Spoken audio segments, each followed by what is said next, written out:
For our credit report tip of the day, when everything falls apart, where do you begin financially?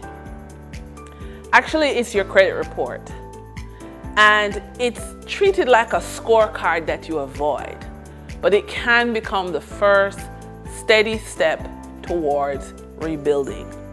I've seen clients walk through loss, divorce, business failure, and still use that single document to start again. It tells you what lenders see, where the errors hide, and which small moves will open bigger doors. So start very simple. If you have internet access, pull your free credit report from the major bureaus and read every line.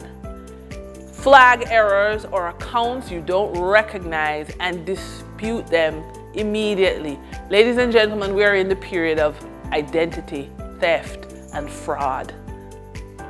List accounts by interest and impact. If you have any collections, any charge-off accounts, any current balances. Make a realistic payment plan. The banks don't know what's happening in your life. Call them. Even tiny, consistent payments beat inaction. And the inaction is natural if you feel overwhelmed. But add positive activity. On-time payments, a secured card, or a small installment loan you can repay.